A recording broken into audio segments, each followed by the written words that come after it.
Buenos días a todos. Como les comenté hace un poco tiempo, soy la doctora Sanabria, endocrinóloga del Hospital Nacional 2 de Mayo. El día de hoy tengo a cargo el cursillo terapéutico de tratamiento médico de diabetes mellitus tipo 2. Cualquier tipo de duda, pregunta, consulta la pueden hacer al final de la clase. ¿Está bien? Como ya está la mayoría de sus compañeros, podemos ir empezando. Bien, entonces ahora les comento. El tratamiento de diabetes mellitus no solo abarca en utilizar fármacos. Primero tenemos que entender que lo importante es una prevención antes de llegar a este diagnóstico. Esta imagen la coloco porque puede ayudarnos a entender que si una persona adulta tiene niños y esta persona adulta tiene una conducta inadecuada en su dieta o actividad física, por ende, su descendencia va a imitar. Recuerden que los niños son como esponjitas. Y si no se le educa apropiadamente desde los primeros años de vida, va a ser muy difícil que en la etapa adulta logre cambiar estos hábitos nocivos. Entonces, esta diabetes se puede prevenir, sobre todo estamos hablando de la diabetes tipo 2, si es que los hábitos en la familia son de manera positiva, ¿no? Entonces, vamos a hablar sobre la terapia nutricional, farmacológica, recomendaciones y unos casos clínicos para poder hacer una breve discusión. Entonces, vamos a intentar estructurar la terapia. Tenemos que tener los objetivos importantes. Siempre es importante promover y apoyar patrones de alimentación saludable que conlleven a un peso adecuado del paciente y que además nos permita tener objetivos glicémicos y no solo ser glucocéntricos, sino también considerar lo importante que es tener un patrón global estandarizado para cada paciente, que incluya una buena presión arterial y los lípidos según cada caso de cada paciente. ¿Qué cosa vamos a lograr con esto? Pues retrasar o prevenir las complicaciones de la diabetes. Conocemos las complicaciones microvasculares y complicaciones macrovasculares, ambas se tienen que prevenir porque de ello parten el alto riesgo cardiovascular de un paciente con diabetes. Más o menos se estima que un paciente con diabetes tiene un tiempo estimado de vida de a casi 8 años menos que un paciente no diabético. Entonces, con esto podemos tener en mente que debemos abordar las necesidades nutricionales e individuales de cada paciente según su cultura y debemos mantener que se debe dar el placer de comer en el paciente, pero no tenemos que exagerar ni tampoco satanizar los alimentos. Existen libros educativos, siempre es importante que el paciente tenga una buena información, no solamente digamos, de una información que no tenga buena literatura, así que siempre eduquemos al paciente en lo que es correcto, ¿verdad? No podemos decirle, no, ya no puedes comer tal cosa, solamente debes comer proteína con verduras, no, también debe comer carbohidratos, pero debe ser de una manera equilibrada, como podemos ver aquí en las imágenes. Las recomendaciones de terapia nutricional en general tienen que ser siempre guiadas de la mano con un nutricionista experto en diabetes. Es muy importante que tenga que tener esta recomendación. Un buen aporte energético. Importante que se debe recomendar que el paciente con diabetes y prediabetes debe tener un peso mínimo del 5% del peso con el que inicia la enfermedad o inician a hacer el seguimiento con el médico. Si se mantiene el mismo peso, quiere decir que no está haciendo un cambio positivo, ¿no? Entonces, por lo menos un 5%, y es bastante que se mantenga también este 5%. La misma dieta no es para todos. Recordemos que pueden tener complicaciones ya establecidas, pueden tener nefropatías o pueden tener algún tipo de déficit de vitaminas, lo cual tiene que corregirse. En cuanto a los carbohidratos, siempre asociemos y incentivemos en que esto debe ser un carbohidrato complejo que tiene que tener un metabolismo en la digestión de manera lenta, progresiva. Minimizar el consumo de azúcares añadidas. Y esto involucra que no debemos utilizar jugos, mieles, extractos, purés, porque tiene una glucosa o carbohidratos ya procesados. Entonces viene en carbohidrato simple y esto hace una hiperglicemia y a su vez una respuesta alta de nuestro páncreas y libera con mayor facilidad la insulina. Son golpes de insulina secundarios a estas hiperglicemias, lo cual desgasta nuestro páncreas de manera prematura. Esta proteína va a ser individualizada de acuerdo a la función renal, por ejemplo, y siempre la grasa no debe ser satanizada, como les comentaba, pero debe de fomentarse una dieta mediterránea. Esa zona que incluye, por ejemplo, el gran contenido de aceite de oliva o semillas para generar un mejor rendimiento del colesterol HDL para que pueda disminuir el riesgo cardiovascular. En cuanto a los micronutrientes y suplementos, no necesitamos adicionar a los pacientes de una gama o alta lista de fármacos para darle como suplementos. Simplemente basta con que eduquemos y tengamos una buena dieta. El alcohol, una copa máximo por día, preferiblemente de vino, pero educar al paciente que si tiene una ingesta de alcohol puede generar el riesgo de una hipoglicemia. En cuanto al paciente que debe limitar su control de sodio, se dan cuenta, viene a ser casi 2 gramos por día, sobre todo aquellos pacientes hipertensos. Y en cuanto a los edulcorantes, hacer el incentivo en el paciente que se debe incentivar a reemplazar las bebidas con edulcorantes, pero de preferencia tiene que ser agua, énfasis en agua sola, sin ningún tipo de edulcorante. También existe literatura que esos edulcorantes a la larga pues generan una persistencia del sobrepeso y no colabora mucho en nuestros pacientes. Entonces, alimentación saludable tiene un 50% de vegetales, proteínas un 25% y carbohidratos otro 25%. No recomienden dejar el carbohidrato, sí debe comer carbohidratos complejos, ¿está bien? Y las proteínas, como ya estamos mencionando en este porcentaje. Así es que se debe consumir siempre agua, la fibra, aceite de oliva, los granos o cereales, la proteína y aquí las ensaladas multicolor, frescas o cocidas, como gusto. En cuanto al estilo de vida, el paciente no puede estar inactivo. El paciente tiene que tener ciertas condiciones. Se sugiere tener 150 minutos de actividad moderada a la semana. De todas maneras, podemos utilizar un programa estructural o incluso usar algunos aditivos de tecnología. Por ejemplo, los pacientes ahora tienen un celular, un smartphone, o algunos también tienen un reloj inteligente, por así decirlo, y se puede utilizar un aplicativo para contar los pasos. Si ustedes quieren indicar a un paciente que tiene que estar en actividad, por lo menos para decir que no es sedentario, tiene que tener 6.000 pasos al día. Y si quiere aún así hacer mayor actividad para generar mayor pérdida de kilocalorías y estar en constante actividad, pues lo ideal sería llegar a 11.000 pasos, ¿no? Creo que también deberíamos proponerlo entre nosotros. En la cantidad de sueño, pues son más o menos alrededor de mínimo 6 horas para poder dormir, con un promedio ideal que deben ser 8 horas. Este sueño les permite tener una mejor cantidad y calidad de vida, puesto que cuando uno duerme menos y está despierto en las madrugadas, tiende a picar más productos de grasa o azúcares, y es más, este mal sueño pues eleva el cortisol y ese cortisol también genera un círculo vicioso para una hiperglicemia. Entonces también podemos dar un soporte de las siguientes conductas si es que hubiera un consumo muy leve, moderado de alcohol para que sea solo limitado y evitar el consumo de tabaco. En resumen, entonces tenemos que tiene que hacer actividad 150 minutos y lo podemos distribuir por lo menos 3 veces a la semana. Ejercicios que sean con resistencia de preferencia y se sugiere incluso pacientes adultos mayores puede haber equilibrio, por ejemplo, tipo Tai Chi, ¿no? También se le puede recomendar a los pacientes. En cuanto a la presión arterial, tenemos metas. Con el tiempo se han ido proponiendo metas un poco más flexibles, otros según el riesgo de cada paciente. No podemos estar presentar a un paciente y descuidarnos de la presión arterial porque de aquí puede ocurrir un evento cardiovascular.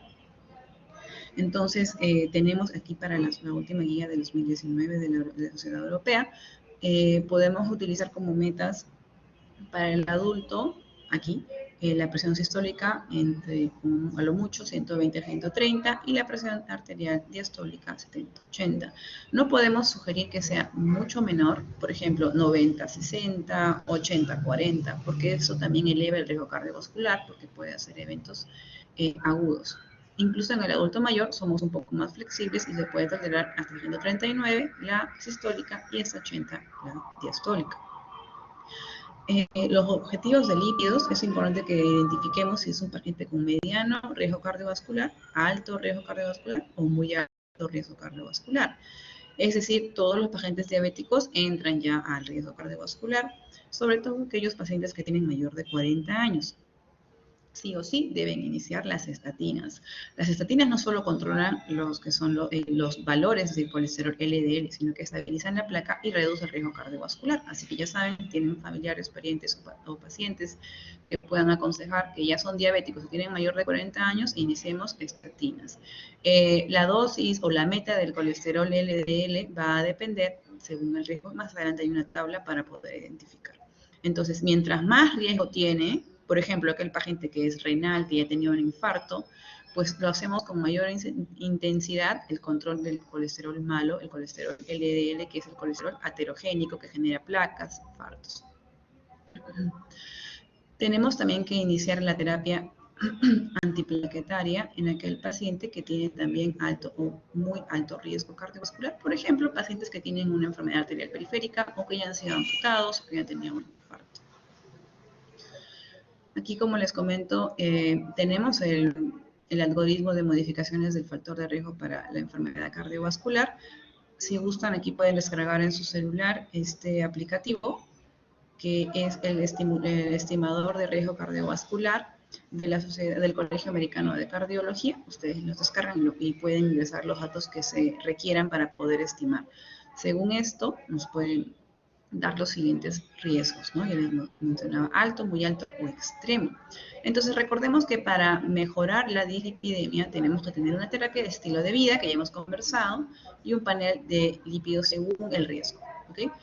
Recordemos que la terapia de estatinas es importante según estas clasificaciones, pero recordemos que, por ejemplo, tenemos si el triglicérido es mayor a 500, iniciamos fibratos, por el que el riesgo de esta hipertrigliceridemia mayor a 500 nos puede generar un factor de riesgo para pancreatitis. Entonces, imagínense una pancreatitis sobre un paciente que tiene diabetes y está descompensado, es una catástrofe. Se hospitaliza, puede entrar a UCI. Entonces, los fibratos se utilizan sí o sí. Por otro lado, podemos utilizar también la niacina o el omega 3, que de preferencia el omega 3 debe ser ingerido en la dieta de la manera más fisiológica que se pueda. Si el paciente no toma las estatinas porque tiene como efecto adverso rabdomiolisis o hipertransaminasemia o no es candidato para usar las estatinas, de ser posible podemos utilizar la dosis mínimamente tolerable para poder adecuar también la dieta y el estilo de vida. Y se puede ir intensificando según la tolerancia de cada terapia. Recordemos, y les había mencionado previamente, que para cada nivel de dislipidemia o de enfermedad de riesgo cardiovascular tenemos los siguientes parámetros. Aquel paciente que tiene un riesgo alto es un paciente que tiene diabetes, pero no hay un mayor riesgo, por ejemplo, incluso jóvenes menores de 40. Aquel paciente con muy alto riesgo es un paciente que ya puede tener un HDL bajo o que es un usuario de tabaco o ha tenido familia con una enfermedad cardiovascular. Y ya podemos tener aquí las diferentes metas. El LDL en aquel paciente debe ser menor a 70, ¿verdad? Igual, el triglicérido para todos del mismo valor, y recordemos que el colesterol no HDL debe ser menor a 100, porque eso es un colesterol que no debe estar elevado. Por ejemplo, ahí incluye el LDL, que es el perjudicial. Y cuando es un paciente que tiene un riesgo extremo, es aquel paciente que ya tiene un evento cardiovascular asociado a su diabetes. Es importante también que tenemos que tener en cuenta que aquí es importante que las metas, aparte de la glucosa, las metas de presión arterial ya mencionadas previamente y los fármacos que se pueden iniciar, sobre todo en estos pacientes que tienen una glucosa una presión arterial elevada.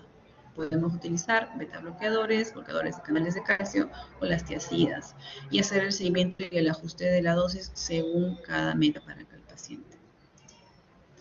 Ahora podemos entrar a la terapia farmacológica. Sobre todo está basado aquí en nuestra guía de la Asociación Americana de Diabetes, el Diabetes Care.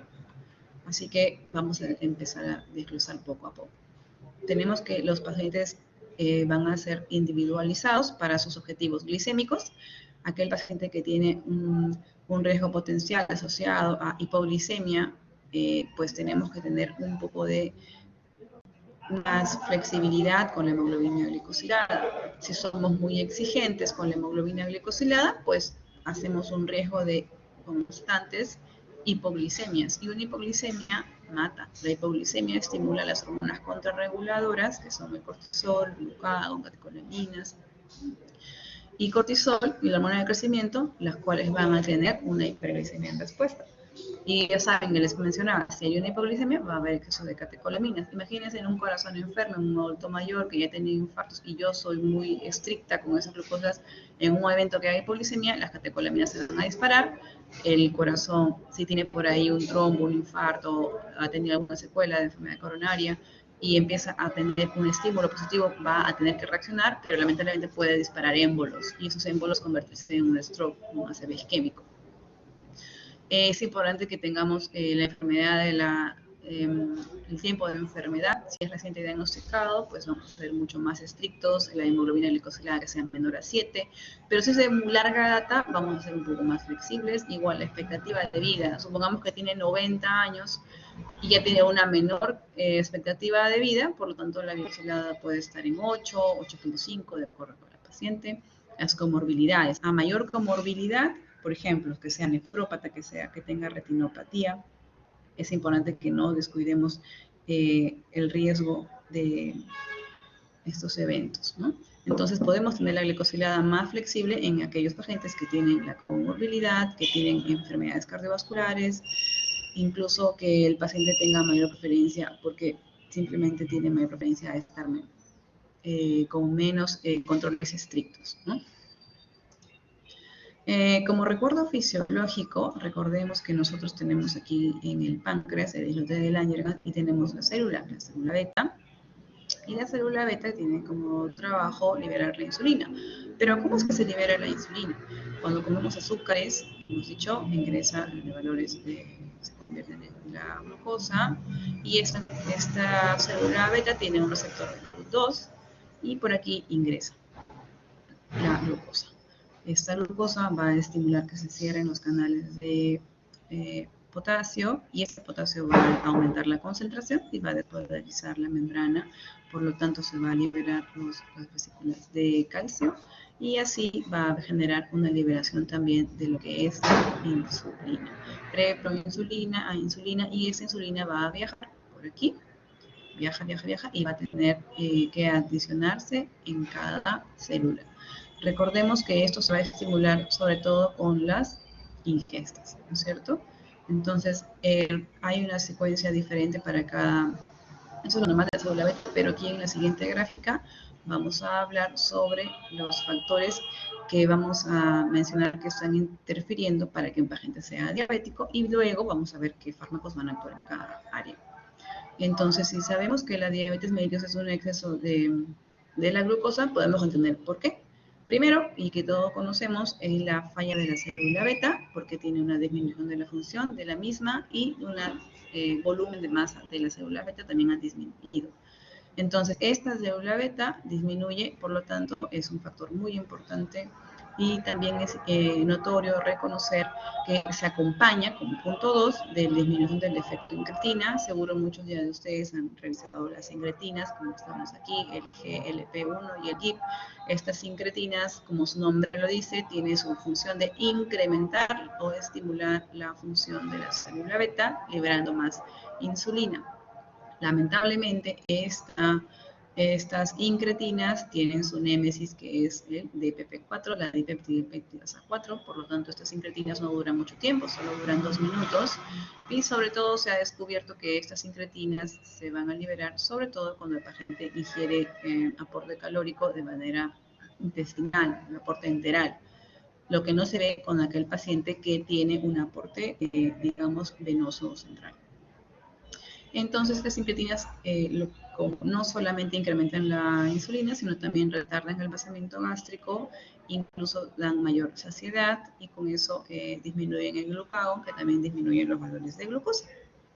Esto que les he mencionado está disminuido en el paciente diabético, tienen una disminución del efecto incretina. La célula alfa del páncreas estimula y libera mayor glucagón. Esto genera mayor hiperglicemia. Como punto 4, tenemos que el paciente con obesidad, resistencia a la insulina, el diabético en sí, tiene un exceso de tejido adiposo y este tejido adiposo es hipertrófico, es, digamos, redundante y con unas células adipósitas muy grandes, tanto que en algún momento eclosiona. Y esta eclosión de la célula adipocítica libera procesos inflamatorios, interleuquinas, incluso resistinas.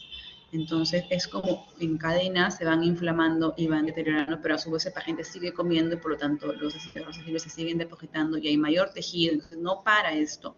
Y al no ceder, este tejido adiposo es ya lipotóxico. Hay un incremento de la lipólisis y cada uno es como que eclosiona y libera mayor resistina, mayor interleuquinas. Por eso es que los obesos tienen mucho riesgo de inflamación, como ustedes lo han visto en el COVID, no necesariamente eran diabéticos, simplemente bastaba ser obeso para tener mayor respuesta inflamatoria. Incluso sabemos que los pacientes con obesidad tienen mayor riesgo de neoplasias. Esto es porque el estado inflamatorio crónico que tiene un obeso. También ocurre una menor captación de la glucosa a nivel muscular por una insulinoresistencia periférica y a su vez en nivel hepático tenemos una mayor producción de glucosa incrementada que también perjudica y nos lleva a mayor hiperglicemia. A nivel del sistema nervioso central tenemos que, por ejemplo, los neurotransmisores. Uno de ellos es la leptina. La leptina viene de leptos, ¿no? ¿Recuerdan? Leptosómico. Leptos es algo que es delgado, es una hormona de la saciedad. Ya no deberíamos estar con tanto apetito porque ya hemos ingerido nuestros alimentos. Sin embargo, el paciente obeso, la leptina no tiene los adecuados receptores para poder indicar en qué momento vamos a cesar de seguir con la ingesta. Por otro lado, tenemos también la microbioma. Estos pacientes que tienen las células la microbioma. Tenemos aquí esos pacientes con los que tienen bacterias. Estas bacterias pueden ser los bacteroidetes o los firmicutes. Y estos firmicutes son los que están asociados a los pacientes que tienen una dieta con mayor grasa, mayor contenido alto en azúcares, una dieta, digamos, norteamericana, por así decirlo, ¿no? Una dieta occidental, generalmente, que la cual también la estamos copiando nosotros, a pesar de ser un país tercermundista. Entonces, esta microbiota alterada también tiene mucho que ver en el paciente con trastornos de glicemia.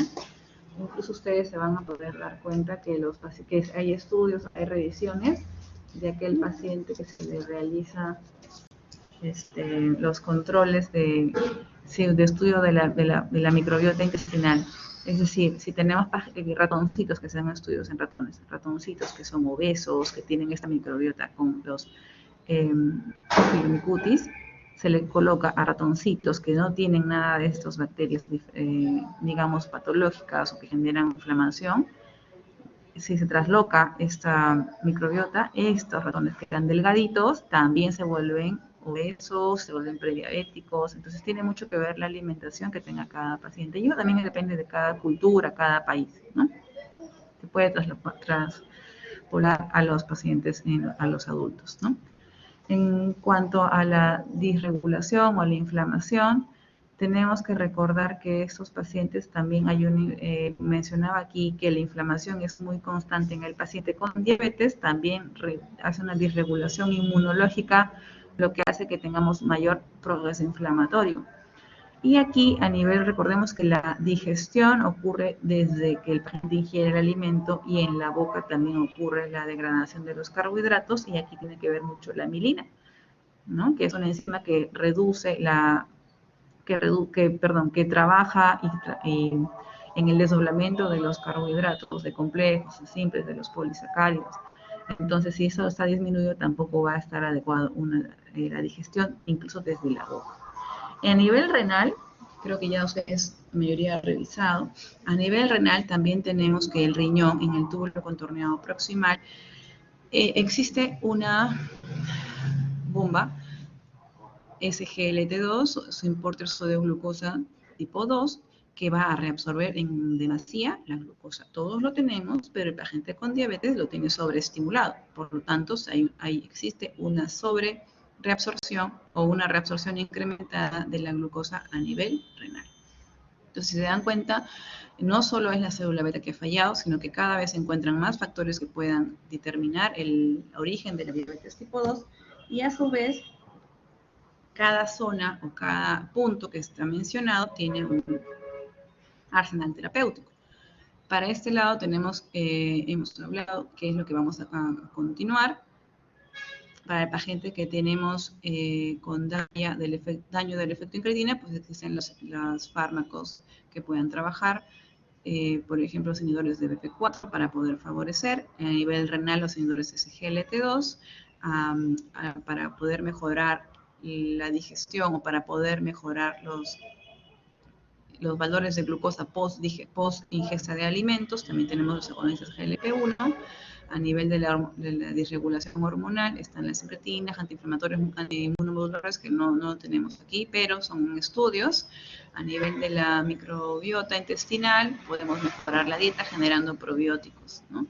La vez pasada leí, bueno, de repente ustedes lo tenían más fresco, como para recordar qué es un prebiótico, qué es un probiótico, ¿no? Recordemos que los probióticos son las sustancias que van a colonizar nuestro intestino para poder mejorar nuestra microbiota y disminuir el proceso inflamatorio, y los prebióticos van a ser como los alimentos de estos, ¿no? La dieta. Así que a nivel de, por ejemplo, aquí a nivel hepático tenemos las glitazonas o las biguanidas. A nivel muscular, para mejorar la resistencia a la insulina periférica, tenemos las glitazonas y la metformina, y en el tejido adiposo de igual manera las glitazonas y la metformina. Más adelante vamos a ir discutiendo poco a poco. Esto tenemos la lista de antidiabéticos orales, tenemos los facilitadores de la captación de glucosa, que son las glitazonas y la biguanida, que ya hemos visto aquí. Van a facilitar una mejor captación de la glucosa, disminuyendo la insulinoresistencia. Luego los facilitadores de la secreción de insulina, como la conoce, que con su primer ejemplar como las sulfonilurias, inhibidores de la recepción de glucosa, las incretinas, inhibidores de BP4, análogos de receptor de GLP-1, y los inhibidores de la recepción de glucosa como los inhibidores de SGLT2, y luego como final las insulinas, que vamos a hablar más adelante. Entonces, hablando de las biguanidas, tenemos la clásica metformina, que tiene las 3 Bs. Es buena, es bonita y es barata. La santa metformina está en el mercado por casi 70 años. Es un fármaco de primera línea, mientras no exista la contraindicación. Es un fármaco de primera elección, está en recomendación A. Y como monoterapia lo podemos utilizar. Existe evidencia que mejora o reduce el riesgo cardiovascular, y su efecto principal es disminuir la producción de glucosa a nivel hepático. Cuenta con tabletas de 500, GT50, 850 y 1000. Incluso podemos medicarlas si es de 1000 2 veces al día, pero ya vamos a ver la dosis máxima más adelante. El uso de la metformina frente a un placebo redujo la hemoglobina glicosilada en 1.1%. Incluso en algunos estudios llega hasta un 2%, sobre todo cuando es el inicio de la enfermedad. ¿Sí? Entonces tenemos como los mecanismos de acción, es un antihiperglicemiante, sobre todo nos apoya en la glucosa basal y postprandial, disminuye la gluconeogénesis hepática y mejora la captación de la glucosa por los tejidos periféricos, no afecta la secreción pancreática, no causa hipoglicemia y mejora también el perfil lipídico. Normalmente tenemos que es una absorción intestinal, el intestino delgado. Recordemos que la dosis máxima es 2.550. Se debe tomar siempre, de preferencia después de los alimentos. No produce pérdida de peso a grandes rasgos. En alguna literatura sí menciona que sí, pero en la verdad menciona que no. Como efectos adversos importantes tenemos que genera diarrea, vómitos, déficit de vitamina B12, en algunos casos raros acidosis láctica. Está contraindicado cuando el riñón tiene un proceso de filtrado glomerular menor a 30, o hay una infección, el paciente está tal vez hospitalizado con alguna infección importante, o una falla cardíaca crónica descompensada. Incluso también existen artículos en los que usamos metformina para pacientes que han tenido prediabetes o también para pacientes que tienen síndrome de ovario poliquístico para mejorar la insulinoresistencia que está asociada en esas enfermedades. Hay otros artículos mucho más específicos que se menciona que disminuye el riesgo de neoplasia, disminuye el riesgo también de envejecimiento metabólico. En cuanto a las glitazonas, tenemos que actúan como agonistas de los receptores proliferadores de la peroxisomas gamma, PPAR gamma. Se localiza mayoritariamente en el tejido adiposo y esto va a modular de manera de expresión genética, lo cual va a generar un equilibrio glicémico. Normalmente se usa en monoterapia, que puede ser también combinada generalmente con metformina. Lo bueno de estos fármacos es que no son no generan mucho disconfort, pero la reducción de la hemoglobina glicosilada está entre 0.5 y 1.4. Generalmente esto lo recomendamos en aquel paciente que, en la práctica, ¿verdad? Generalmente lo recomendamos cuando el paciente no tolera la metformina, porque ya les mencionaba, la metformina casi en un 30% de población hace mucho disconfort, mucha intolerabilidad por las deposiciones líquidas, por el disconfort. Entonces podemos usar este otro fármaco y podemos acompañarlo, ¿no? El seguimiento se tiene que hacer siempre, evitar o evaluar si tenemos o no riesgo también para un varón de cáncer de vejiga, es importante hacer un seguimiento, ¿verdad? En cuanto a los facilitadores de la secreción de la insulina, tenemos las sulfonilureas. Recordemos que la célula puede tener, la célula beta tiene su receptor sur, donde va a tener un receptor para las sulfonilureas. De igual manera, este receptor va a estimular, ya les había comentado, que se libere o se aumenten se abran los canales de calcio, ingrese el calcio y esto tenga como resultado una excreción de la insulina a nivel sanguíneo. Normalmente esto, muchas veces escucharán el término, por ejemplo, que es una droga que exprime al páncreas para que libere lo poco o lo mucho que le está quedando ahora de insulina. Y ahora, como ustedes entenderán, basta que el paciente consuma este producto y automáticamente se va a liberar la insulina. Entonces es importante educar al paciente que si no ha comido o está comiendo menos o tiene, por ejemplo, una diarrea y todo lo que come lo está eliminando inmediatamente, es una contraindicación. ¿Por qué? Porque nos podría generar hipoglicemia.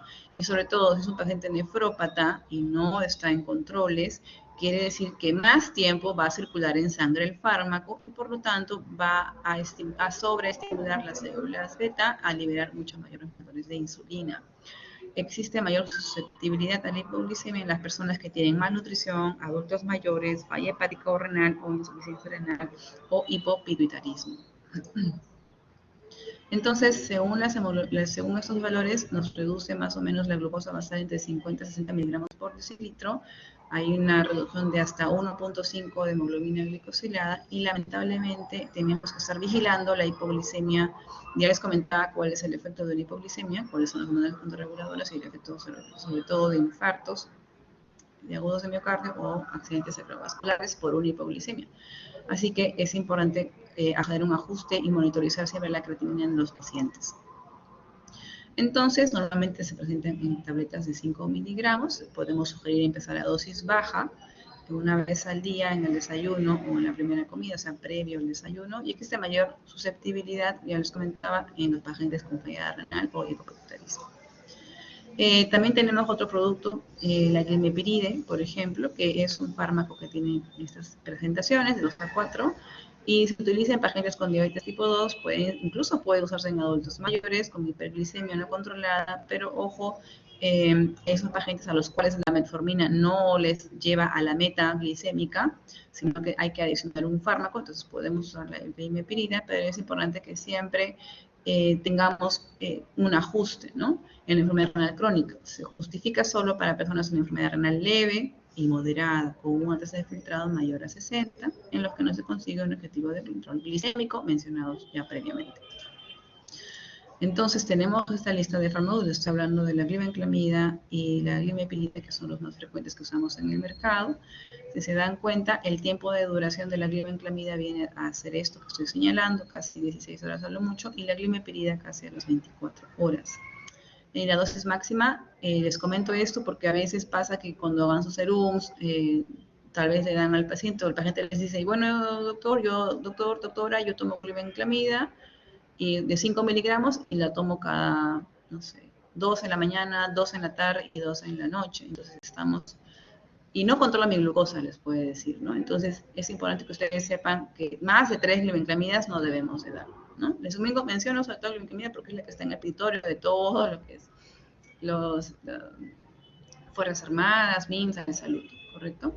Entonces, más de 3 ya no debemos dar. Y sobre todo la glibenclamida debería ser pensada agregar en pacientes que primero con la metformina no van a, o sea, con la monoterapia de metformina no toleran, pasaríamos a sulfonilureas, ¿sí?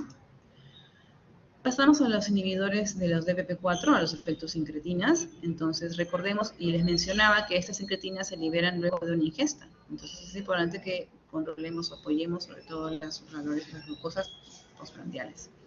Entonces, la glucosa oral estimulada en mayor medida la secreción de insulina, ya les mencionaba por qué, porque están los GLP-1 y el GIP, que son las secretinas que se liberan a nivel intestinal en las células K y L. El efecto incretina es responsable de más o menos el 50-70% de la insulina secretada dependiente de la glucosa, o sea, postprandial, y esta enzima de BP4, ya les mencionaba que es la némesis de las incretinas, es responsable de la degradación rápida de nuestras incretinas mencionadas, y por eso tienen un tiempo de vida de 2 minutos. En la diabetes tipo 2, el efecto incretina está ausente o reducido de manera muy significativa. Entonces, aquí tenemos células K en el yeyuno y las células L en el hígado. Entonces, estas incretinas se van a elevar apenas el paciente ingiere alimento, y eso se percibe por estas células y empiezan a liberar el GIP en las células K y el GLP-1 en las células L, ¿no? Que estas van a trabajar con su efecto incretina ya mencionado. Y los inhibidores de BP4, ¿qué hacen? Esta enzima, la enzima de BP4, la van a bloquear, la van a inhibir. Por lo tanto, más tiempo de vida que van a tener las acciones del GIP y el GLP-1, que son estas incretinas. Va a estar más tiempo en sangre. ¿Qué fármacos son? Bueno, la lista: sitagliptina, vildagliptina, saxagliptina, linagliptina. Lo bueno de linagliptina es que no requiere ajuste hepático ni renal, es una monodosis y se le puede dar al paciente. El detalle con estos fármacos es que efectivamente sí tienen un control de la glucosa postprandial, pero no se logra un gran beneficio cardiovascular. Sí, puede mejorar la hemoglobina glicosilada, puede mejorar también los valores de la glucosa. Miren, 0.8, más o menos 0.8% de la hemoglobina glicosilada. No es mucho comparado con las sulfonilurias ni tampoco con la metformina, pero miren los nombres, incluso estos fármacos pueden venir asociados a la metformina. Eso sí es una buena opción, ¿no? Cuando el paciente no tolera solo la metformina o está aún fuera de la meta, podemos dar fármacos que agreguen esto. Ahora, ¿qué es lo que pasa? Estudios de no inferioridad en cuanto al riesgo cardiovascular. O sea, dicen, no somos malos, pero no somos mejores, ¿no? Eso es lo que quieren decir. Tiene como efecto adverso, en general, parecen ser fármacos bien tolerados, con pocos efectos adversos.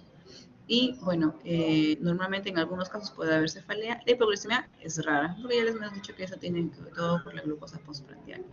Normalmente no puede haber náuseas ni vómitos de diarrea, pero sí hay que hacer un chequeo del control hepático o del perfil hepático. Entonces, ¿qué quiero decir con esto de no inferioridad? O sea, la mayoría de fármacos para salir al mercado hacen sus estudios con gran población y determinan si este fármaco realmente es bueno en mejorar la hemoglobina glicosilada y por otro lado, si es bueno mejorando o disminuyendo el riesgo cardiovascular, la mortalidad del paciente diabético. Entonces, estos fármacos, los inhibidores de BP4, no tienen estudios que son muy buenos en mejorar la riesgo cardiovascular. Solamente dicen, no somos malos, es decir, no inferioridad, ¿correcto? En cuanto a los análogos de GLP-1, ¿qué son los análogos de GLP-1? Si yo les mencionaba que la incretina, GLP-1 y el GIP son hormonas que van a mejorar los valores de insulina, retardan el vaciamiento gástrico, tienen los inhibidores estímulos en glucagón, por lo tanto van a haber menos hiperglicemias. Entonces, este paciente que se administra los análogos de GLP-1 va a tener todos los beneficios, porque las incretinas, que son hormonas liberadas a nivel gastrointestinal, van a estar con mayor tiempo liberadas en el cerebro. Sobre todo hablamos de la GLP-1. Entonces, recordemos que este fármaco tiene receptores que se expresan en la célula beta, célula central y periférico, corazón, vasos sanguíneos, riñón, pulmón y mucosa gastrointestinal. Por lo tanto, va a tener efecto en todo esto mencionado. Se administra vía subcutánea, por lo común antes de los alimentos, se absorbe con rapidez, alcanza concentraciones máximas casi en 2 horas, y la eliminación del fármaco ocurre principalmente por filtración glomerular, con proteólisis y reabsorción tubular. Como efectos secundarios, ya ven ustedes, si les digo que el GIP actúa retardando el vaciamiento gástrico, entonces como va a estar más tiempo el alimento en el estómago, puede haber náuseas, vómitos, dependiendo de la dosis, y sobre todo al inicio de la terapéutica. Conforme pasan las semanas, pueda que a las 2, 3 semanas el paciente ya logre una estabilización de la dosis, una mayor tolerabilidad, así que esos efectos adversos puedan ir desapareciendo. Tenemos los siguientes, entre otros, liraglutida, semaglutida, tulaglutida, exenatida, son fármacos ya mencionados que son de aplicación subcutánea. El único que es de aplicación semanal es dulaglutida. Dulaglutida ya está en el mercado de aplicación semanal. Lo bueno es que se olvidan del fármaco los demás días de la semana y el efecto sigue perdurando durante toda la semana. Incluso hay otros fármacos que están en protocolo de estudio que también quieren ser semanales, pero por lo pronto tenemos acá liraglutida en el mercado como Victoza, que es diaria, aplicación diaria. Entonces, ¿qué hacen los análogos de GLP-1? Estimula la secreción de insulina, inhibe la liberación de glucagón, retrasa el procesamiento gástrico, reduce el consumo de alimentos y normaliza la secreción de la insulina postprandial y en ayuno. No se recomienda en antecedentes personales o familiares de cáncer medular de tiroides o neoplasia endocrina múltiple porque hay un estímulo de las células tiroideas según el estudio en los ratones. Tampoco se recomienda en pacientes que hayan tenido pancreatitis porque eso puede realizar como evento adverso una pancreatitis nuevamente. Luego mencioné los que tienen función renal. Recordemos que el Cymporta sodio tiene una acción a nivel del túbulo contorneado proximal renal y lo que hace es reabsorber en gran demasía la glucosa. Pero si nosotros tenemos que el paciente con diabético tiene una reabsorción en el túbulo proximal a nivel del SGLT2 de la glucosa, todo esto viene a ser la glucosa, estas que parecen florecitas blanquitas, esta glucosa se va a reabsorber. Sin embargo, ¿por qué? Porque tenemos aquí el Cymporta sodio glucosa tipo 2. ¿Okay? Entonces, si nosotros tenemos un fármaco que bloquee esta reabsorción, va a generar que ya no se permite la reabsorción de glucosa y por ende la glucosa pasa por el riñón, se filtra en el glomérulo y se empieza a perder, ya no se reabsorbe y se pierde en la orina. ¿Qué creen ustedes que pasaría con esos pacientes que pierden glucosa por la orina? Hay glucosuria. Si hay glucosuria, ese paciente tiene una orina con medio de cultivo. Normalmente nosotros tenemos un 90% de estos receptores tipo 2, SGLT2, en el túbulo contorneado proximal. Aquí es donde va a actuar el fármaco, a nivel proximal del túbulo contorneado. Entonces, es importante que nuestro paciente tenga un estudio renal, ¿correcto? Tenga un estudio renal y recordemos que si un paciente va a estar con una glucosuria, tiene que tener un excelente aseo personal, higiene personal, para evitar que riesgo de infecciones urinarias, balanopostitis, vulvovaginitis, ¿sí?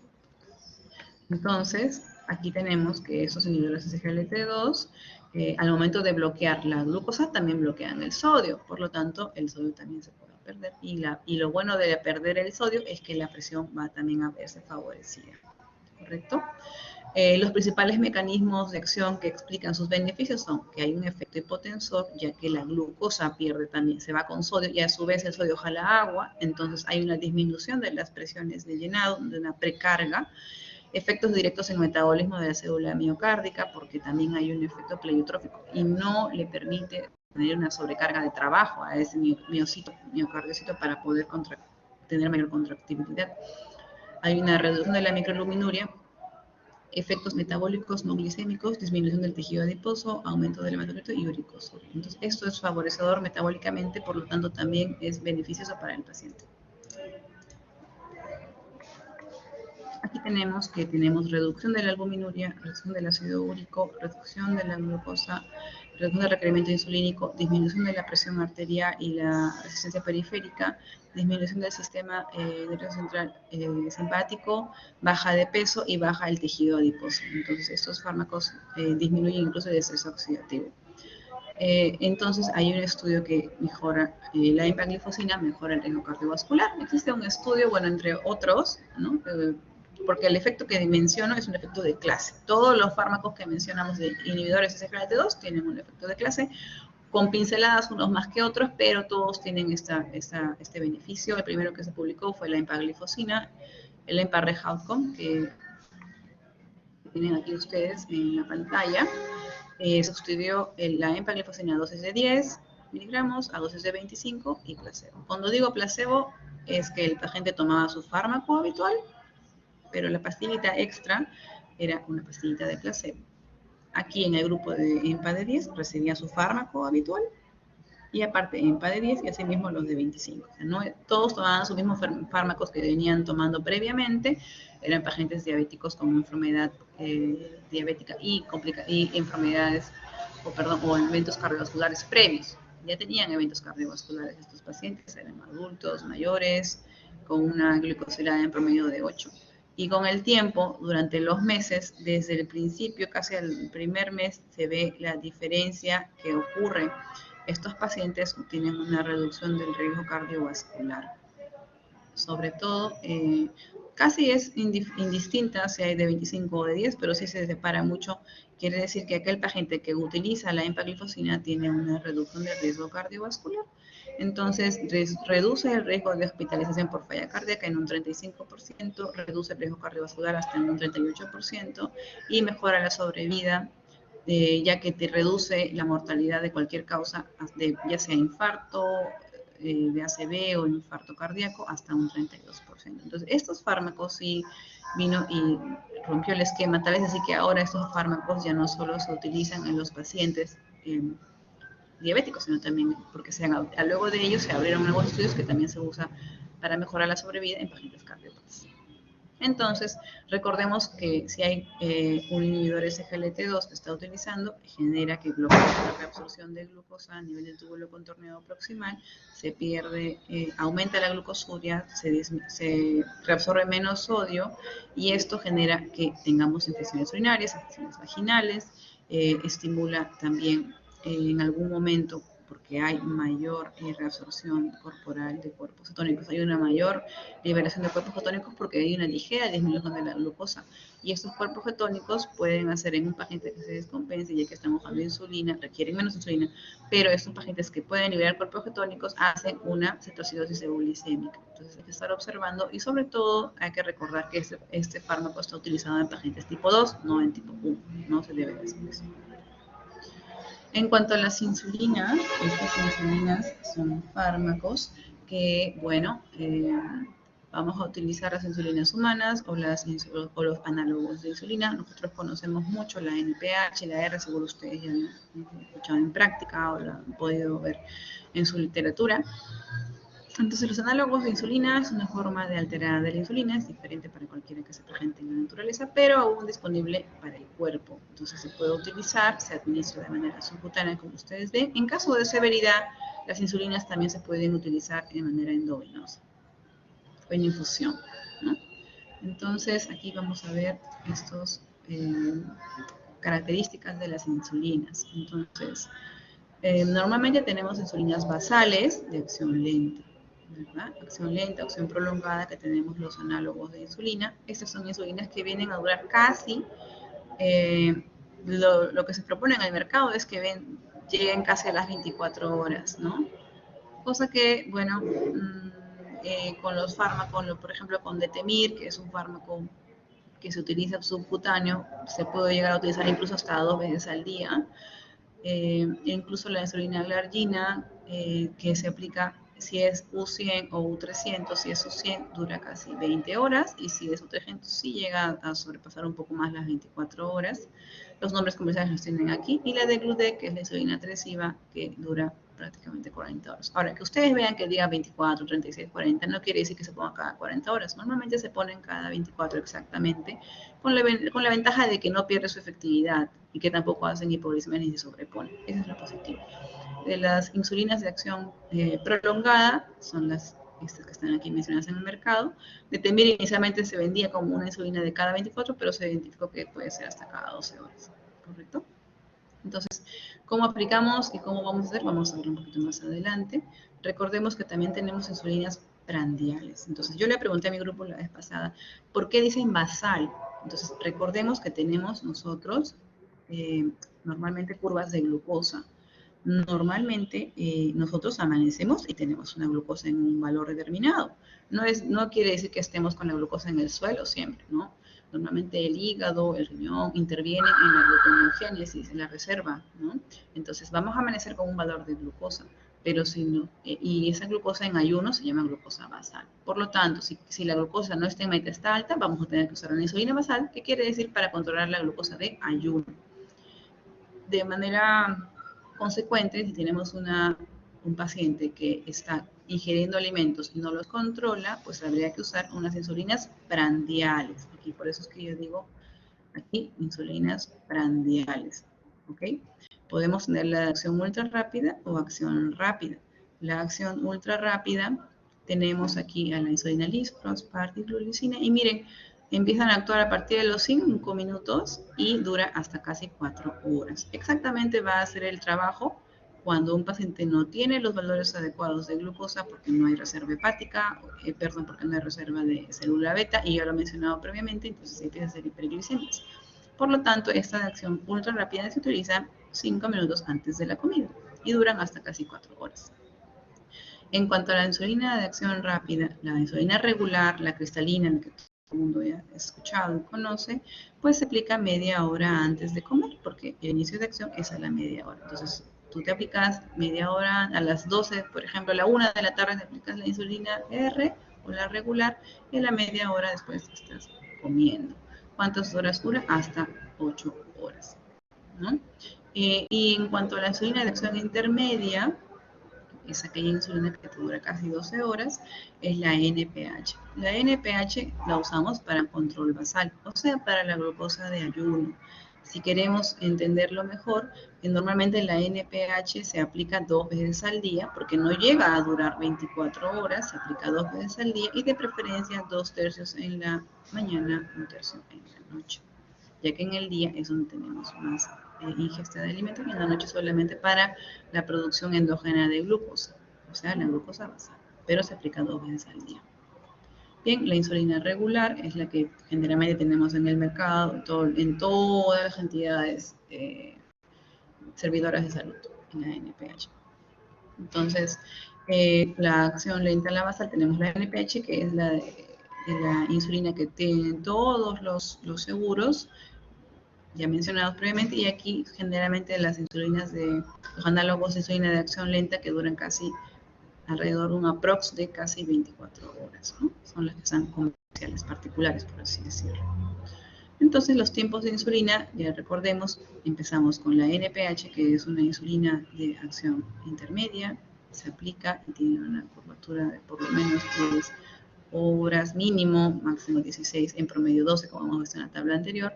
Y como ustedes ven, tiene una curvatura que va descendente. Por eso es que se aplica 8 de la mañana y 8 de la noche, para que no nos quedemos desprovistos de la insulina NPH que nos controla la glucosa basal. En cuanto a los análogos de insulina que son acción prolongada, viene Detemir, glargina, Degludec. Si se dan cuenta, comparamos la curva de NPH con Detemir, glargina y Degludec. Detemir tiene un pico y luego desciende muy bajo. A partir de las 16 horas empieza la caída. La glargina tiene una elevación y luego se sostiene, y Degludec también se sostiene. O sea, la diferencia de estas tres que son análogos, que son las, digamos, comerciales, que son un poco relativamente nuevas porque tienen alrededor de 10 años, por lo menos, son fármacos que van a actuar de manera un poco más prolongada. ¿El beneficio cuál es? Que el paciente se inyecta una vez al día, en promedio, ¿no? Si usaban glargina o Degludec. En cuanto a las insulinas prandiales, tenemos la regular, que se aplica media hora antes del desayuno, que empieza su trabajo, o media hora antes de la comida principal que queremos utilizarla. Duran 6, máximo 8 horas. ¿Okay? Y las ultra rápidas, que duran máximo 4 horas. Inicio de acción prácticamente a los 5 minutos. Es un resumen de lo que hemos conversado. Y aquí tenemos también el otro, el algoritmo de control glicémico. Recordemos que mientras tenemos que determinar nuestras metas glicémicas, en promedio, para un adulto, la meta glicémica es tener una hemoglobina glicosilada menor a 7, de preferencia, ¿no? En promedio.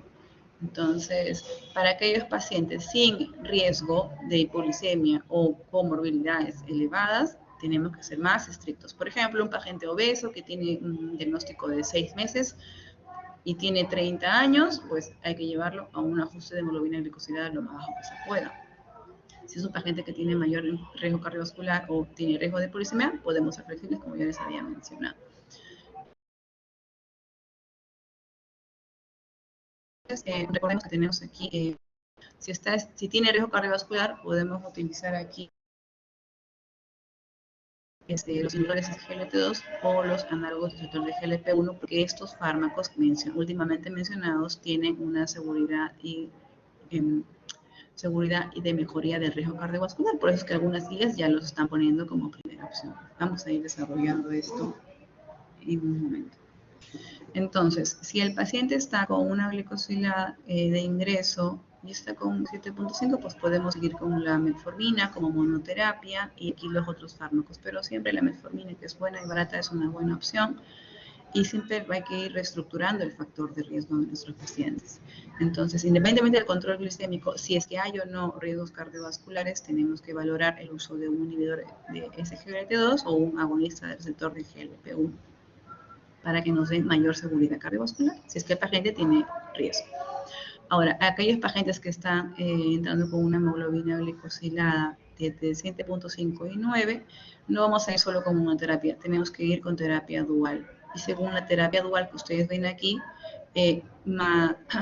puede ir alguno de estos mencionados más la metformina y hacer algún control. Hacia los 3 meses el control glicémico sigue estando elevado, no mejora el paciente, sigue con hiperglicemia, pues podemos ajustar a una triple terapia. Esa triple terapia es la metformina o 2 de estos, ¿no? Dependiendo de lo que podamos tener.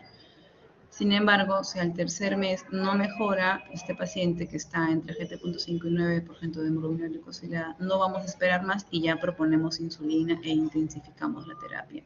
¿Qué ocurre? La verdad que a veces se pasan al paciente años, 1 año, 2 años, 3 años. Le dicen, no, señor, creo que ya debe usar insulina porque su glicosilada está en 9, usted tiene 40 años y no controla.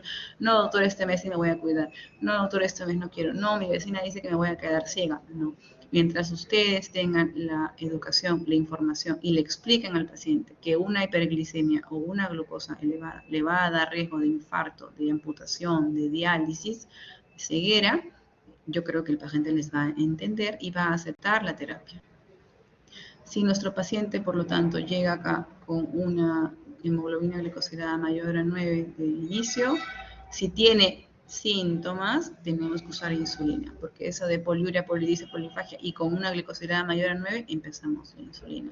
Si tiene mayor a 9, pero no hay síntomas de poliuria, polilisis, polifagia, podemos usar terapia oral o terapia triple, según el control.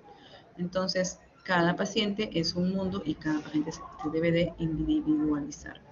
¿Cómo empezamos la insulina basal? ¿No? A propósito de que mencionábamos aquí ya, terapia de insulina, ¿cómo le podríamos empezar? Si el paciente tiene una hemoglobina glicosilada menor a 8, pues empezamos con una insulina basal, ya les mencioné que puede ser insulina basal, la NPH, que es insulina intermedia, o la acción prolongada como Degludec, Glargina o Tresiba. Normalmente aquí tenemos los pacientes que pueden tener la dosis insulinérica total. Al día debe recibir 0.1 o 0.2 porque de insulina basal. ¿verdad? Entonces, siempre recordemos que los controles glicémicos, si no están en meta, pues tenemos que aumentar y aumentar poco a poco, cada 2-3 días, los niveles de insulina. Hay que ir titulando. ¿Qué cosa es lo que pedimos nosotros? Nosotros realmente pedimos que la glucosa en ayunas en un paciente diabético, por ejemplo, un paciente diabético que está en casa, que controla ambulatorio, la glucosa en ayunas debe ser, ¿cuánto? Menor a 130. Y un paciente diabético que está en su casa, que está sin ningún proceso infeccioso ni nada, que está en su casa, la glucosa post comida, 2 horas post comida, debe ser menor a 180. Entonces, si estamos con una glucosa en ayunas mayor a 130, quiere decir que todavía no estamos en meta y aquí nos vamos aumentando poco a poco. No se desesperen si han empezado la insulina basal a dosis, por ejemplo, de 0.1. Poco a poco vayan subiendo la dosis a 0.2. Para un paciente de 80 kilos, que es el promedio que pesa la gente, 80 kilos por 0.2 vendrían a ser 16 unidades de NPH, por ejemplo, y podemos poner 10 en la mañana y 6 en la noche. Y así hacer un seguimiento. Si el paciente está con una glicosilada mayor a 8, pues podemos intentar un poquito más, ¿no? De 0.2 a 0.3 por kilo. Ahora, si el paciente no controla a pesar de que estamos con estas insulinas, tenemos que iniciar, dependiendo de cada paciente, como plan A o plan B, ¿no? Podemos usar los fármacos que ya mencionamos, GLP-1 o inhibidores de BP4 o inhibidores de GLP-2, o también podemos usar insulina prandiales. Al bolo, que se va para desayuno de cena, o el +1, +2, +3, ¿no? Que podemos iniciar las insulinas rápidas para cada comida ya que no está en meta. Que cuando está más de 180 es que tenemos que agregar una insulina. Ahora, si presenta hiperglicemia con criterios de insulinoterapia, siempre recordemos empezar con una insulina basal, de acuerdo a las consideraciones en promedio, 0.1, 0.2 por día, mínimo 10 unidades para nuestro paciente y luego cada 2-3 días verificar. Si no está en meta, aumentar de 10 al 20%. Entonces, si aún estamos fuera de la glicosilada objetivo, estamos fuera de ello, considerar otros fármacos a adicionar. No olvidemos, por favor, mencionar estos fármacos que son relativamente nuevos. Podemos mencionarlos, podemos proponerlos. Si bien es cierto, no les he mencionado, pero los costos son elevados. No están, realmente muy pocas personas podrían acceder a esa terapia, ya que si hablamos de los GLP-1, hablamos de que es un fármaco que cuesta aproximadamente 1.000 soles el mes, o los inhibidores SGLT2 costaría aproximadamente 400 soles el mes. Entonces, imagínense para la cantidad de gente en esas fechas de crisis económica, es un poco difícil, ¿no? Pero la teoría la tenemos que conocer y la práctica tenemos que aplicar lo que tenemos a la mano, ¿sí? Por eso siempre les recalco la NPH y la R son los fármacos de las insulinas que más vamos a utilizar. Recuerden que la NPH se utiliza en la mañana, utiliza en la noche. Y si el paciente no está en meta postprandial, pues iniciamos insulina rápida, 4 unidades 30 minutos antes del alimento más copioso, por lo menos el almuerzo, por ejemplo, ¿no? Y controlar 2 veces a la semana y luego así hacer seguimiento para poder ajustar la dosis. Entonces, en general, esta tabla la copié de la ADA, como les he mencionado. Consideraciones específicas de tratamiento médico. La metformina, consideraciones, depuración, 30 mililitros. 30 mililitros o menos no tenemos que dar. Efectos adversos, déficit de la B12, eventos gastrointestinales, recordemos eso. Las sulfonilurias, tenemos que iniciar siempre con cautela y hacer seguimiento de la función renal. Recordemos que en el peso sí con las sulfonilurias se tiende a ganar. Ya les dije con la metformina el peso es neutral. Con la insulina se requiere menor dosis según monitoreo de función renal. Siempre tiene que tener el paciente un glucómetro. La eficacia es muy alta, tiene riesgo de hipoglicemia y peso también, porque es una hormona anabólica. Va a generar aumento de peso. Y aquí también están los otros fármacos, inhibidores de SGLT2. Recordemos de acidosis glicémica. También hay riesgo de gangrena de Fournier con otros fármacos, riesgo de fractura con canaglifosina. Con los agonistas de GLP-1, eventos gastrointestinales, náuseas, vómitos, ya les mencioné, porque retarda el procesamiento gástrico, es subcutáneo, y con el peso lo pierde, ¿no? Porque el paciente tiene menos apetito. Inhibidores de BP4 pueden generar esto de manera muy baja. Solo la linaretina no requiere ajuste de dosis. En cuanto al peso es neutral. pero lamentablemente con el evento cardiovascular es neutral, no nos da un beneficio cardiovascular, a diferencia de metformina, inhibidores de SGLT2 y agonistas del receptor de GLP-1, como ya les mencioné. En cuanto al paciente con diabetes tipo 2 sin tratamiento, siempre verifiquemos si hay o no riesgo de enfermedad cardiovascular, si es alto o muy alto riesgo. Ya les mencioné que hay un aplicativo para que ustedes puedan colocar y verificar su riesgo del paciente según las comorbilidades. Sobre todo les mencionaba que estos fármacos GLP-1 y inhibidores de SGLT2 sí tienen mucha evidencia científica, los cuales podemos ir dándole en pacientes que tengan riesgo para poder evitar el riesgo de muerte. Entonces, la metformina es el agente preferido para iniciar tratamiento farmacológico, mantener la metformina a menos que exista contraindicaciones, iniciar monoterapia a menos que la hemoglobina glicosilada esté en mayor a 9%, ahí sí consideramos terapia dual. Si tenemos esta glicosilada alta y hay síntomas de hiperglicemia, vamos a tener que usar insulina, ¿verdad? Tenemos esta glicosilada mayor a 9 y síntomas de clorhidrato polidipsia, utilizamos insulina, sobre todo de preferencia basal. O si a pesar del tratamiento no baja la hemoglobina glicosilada de 9, el paciente debe conocer, entender su enfermedad, conocer los riesgos de cada fármaco, es educar, porque a veces ocurre que el paciente tiene diabetes, usa sulfonilurias porque no hay otro fármaco que pueda costearse y lamentablemente está con diarrea. Y el paciente dice, no, mi doctor me ha dicho que tome la pastilla, tomo mañana, tarde, noche la glibenclamida y sin embargo está con diarreas, entonces el paciente viene a la emergencia por una hipoglicemia severa. El paciente con riesgo cardiovascular, hay evidencia, ya les mencioné, de los inhibidores de SGLT2 y agonistas de GLP-1 que demuestran y tienen información contundente con la disminución del riesgo cardiovascular. Esto con autorización de sus compañeros. Hay un resumen que les he dejado en la presentación aquí. Hay un resumen de los antidiabéticos orales. Aquí está con mi grupo del Hospital 2 de Mayo. Están Max, Andy, Angie, Rocío y Ariana. Han dejado aquí sus trabajos a manera de resumen para que recordemos lo importante, ¿no? En cuanto a la metformina, pues ya les mencionaba, no se olviden que es un fármaco bueno, bonito y barato, y aquí ya está en resumen lo que hemos conversado. Las sulfonilurias, recordemos que hay que tener mucho cuidado por alto riesgo de hipoglicemia. En cuanto a los otros antidiabéticos orales, las glitazonas y los inhibidores de SGLT2, recordemos que todos tienen sus indicaciones, su dosis máxima y los efectos adversos, ¿no?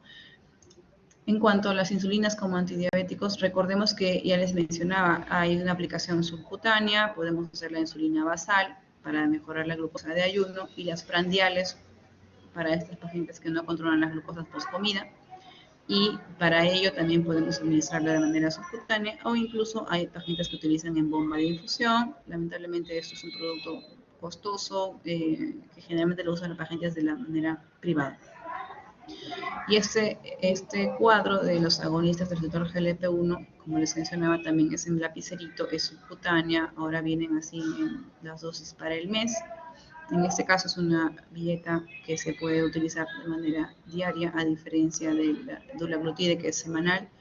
Ya les mencionaba sus mecanismos de acciones y los efectos adversos muy importantes, náusea, vómito raro, tener hipoglicemia, pero tiene sus contraindicaciones y lo bueno es que tiene seguridad cardiovascular, que ya les había mencionado. Bien, entonces aquí vamos a empezar ya con los casos clínicos. Por ejemplo, si quieren participar, puedo escucharles, no hay ningún problema. Varón de 55 años de edad, sin antecedentes, acude con un tiempo de enfermedad de 2 meses, con pérdida de 15 kilos, síntomas clínicos de hiperglicemia, o sea, poliuria, polidipsia, polifagia. Actualmente pesa 55 kilos y trae los siguientes exámenes: creatinina 0.9, urea 36, una glicosilada en 15, una glucosa basal en 320, un LDL en 120, triglicéridos en 158 y un TGP en 32. Hasta aquí alguna propuesta de trabajo, les escucho, no sean tímidos.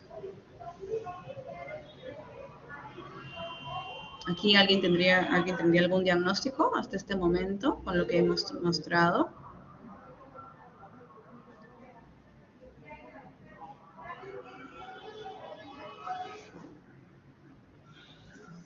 Bien, les ayudo. Entonces, aquí, a ver, entonces, este paciente está entrando con una glicosilada mayor al 9%.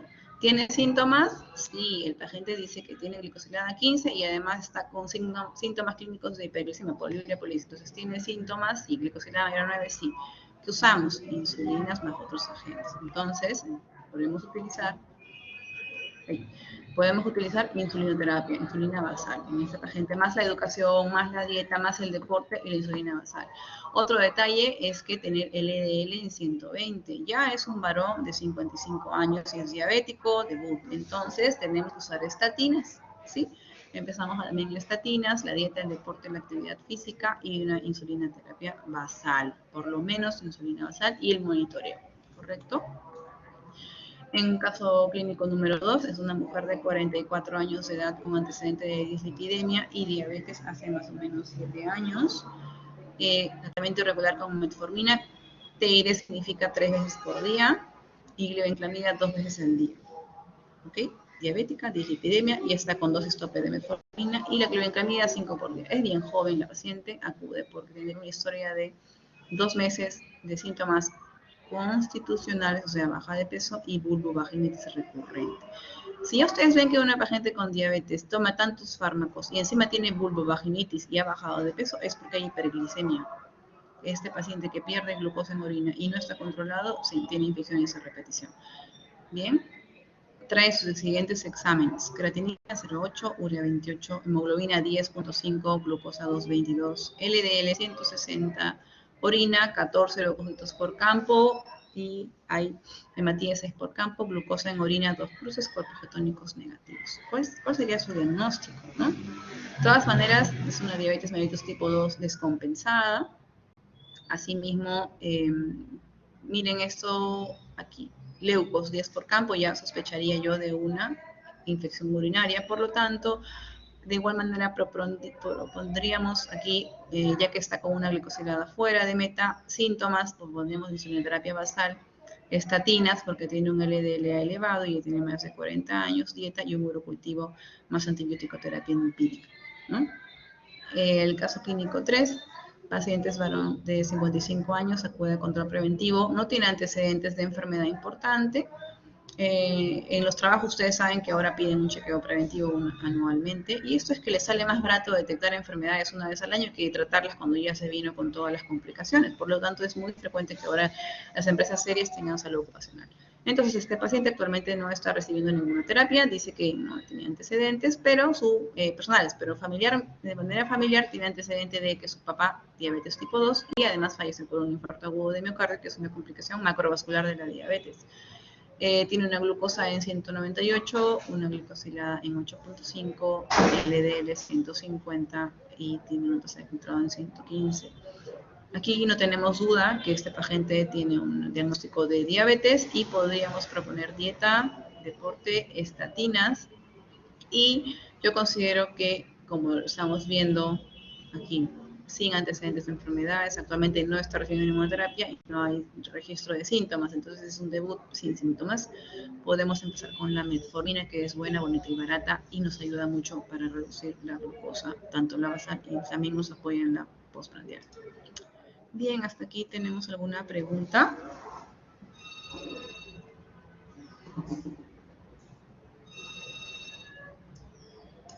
A ver, ahorita. Andy, te escucho. Sí, doctora, en el caso número 2, ¿se le retirarían los otros fármacos que está utilizando, o sea, lo de la metformina y glibenclamida, y solo aplicamos insulinoterapia o se agregarían? Muy buena tu pregunta. ¿Qué es esto? Ya, muy buena tu pregunta. Vamos al caso 2, aquí. Este paciente en el caso 2 normalmente se sugiere reducción de retiro de las sulfonilurias, ¿no? El manejo sería de preferencia insulina basal, estatinas y dieta. Generalmente un paciente que está infectado va a tener mayor hiperglicemias, pero al usar insulinoterapia, ustedes saben que tiene alto riesgo de ser una hipoglicemia, por lo tanto la glibenclamida se suprime, ¿no? Sí, podríamos mantener la metformina, quitar la glibenclamida y agregar una insulinoterapia basal. Muy buena tu pregunta. Normalmente, siempre que tengan un paciente que está descompensado y vayan a iniciar insulina, por favor, siempre asegúrense de que tenga un glucómetro a mano para poder tener la certeza de que no estamos yéndonos para el extremo de hipoglicemia. ¿Sí, Andy? No sé si tienes alguna duda, te respondí correctamente. Sí, sí, sí. Y, o sea, estatinas siempre es cuando haya dislipidemia. No necesariamente, ya hemos visto que tenemos esta tablita que les mencioné de riesgo cardiovascular, basta que tenga un riesgo, incluso hay pacientes que no tienen dislipidemia, pero ya son diabéticos con mayor de 40 años, se les da las estatinas con el fin de prevenir, mejor, estabilizar la placa y no tener eventos posteriores, ¿no? Eventos cardíacos.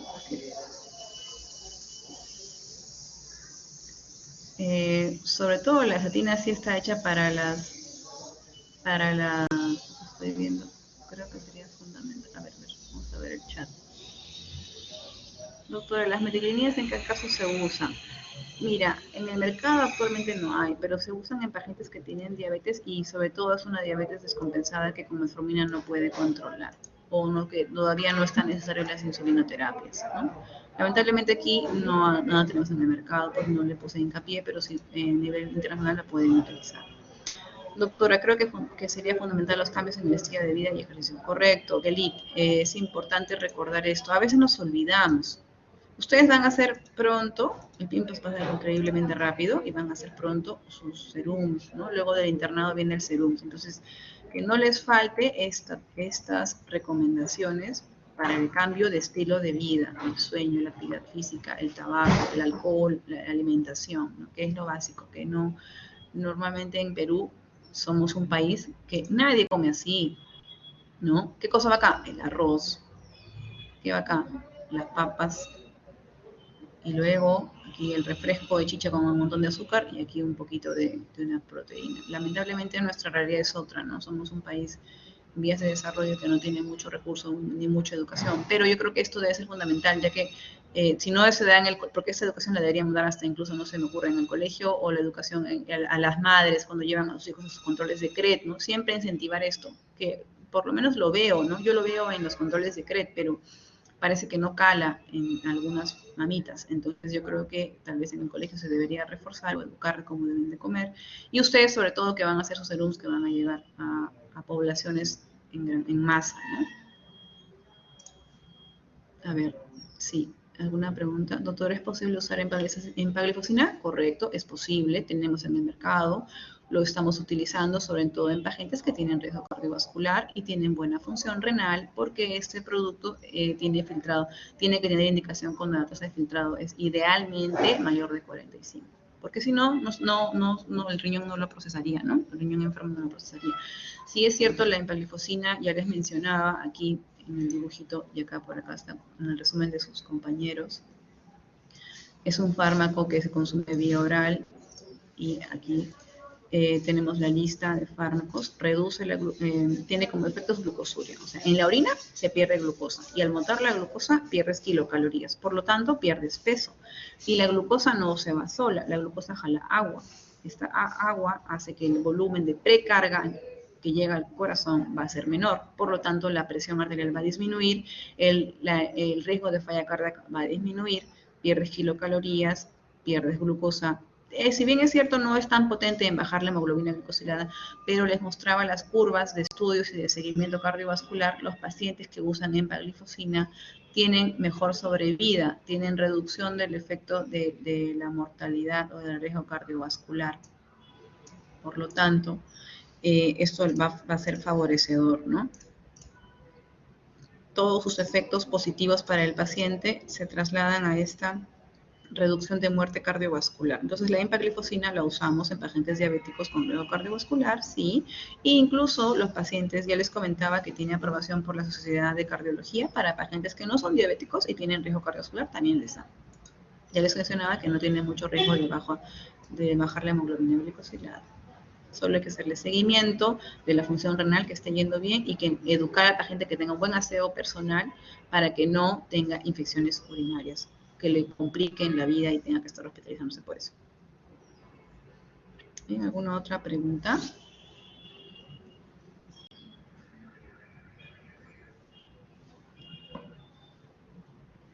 Bien, entonces damos por terminada la sesión.